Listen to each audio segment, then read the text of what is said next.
vamos a hacer una fogata, por si ustedes la quieren hacer. Lo que necesitan es periódico y papel, y bueno, vamos a encender, necesitan encendedores o cerillos. Luego vamos a prender.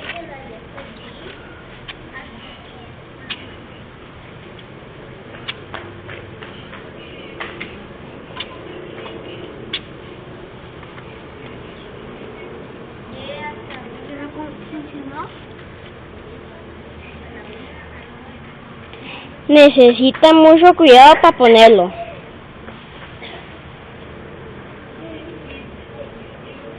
Ya se va a quemar.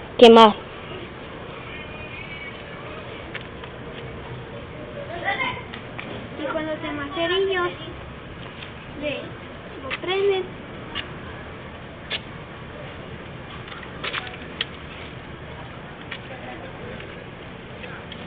Y con papel o algo lo van.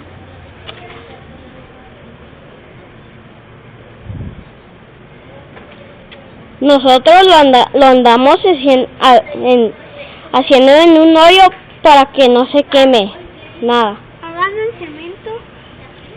Se puede hacer en cemento o en algo más. Pero con más seguro es para...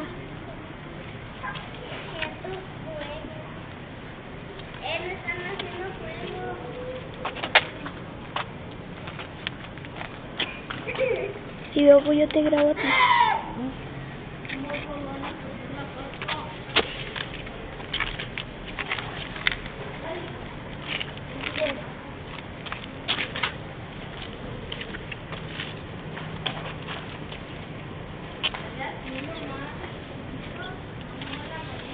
Y lo único que se necesita es periódico, papel y algo para que se calme.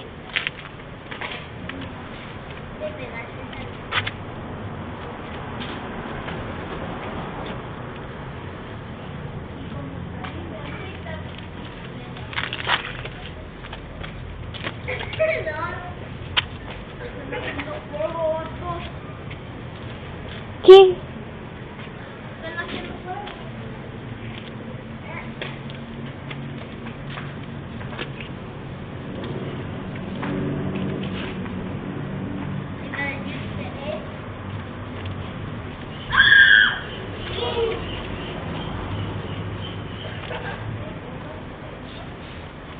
Y ya se acabó la fogata.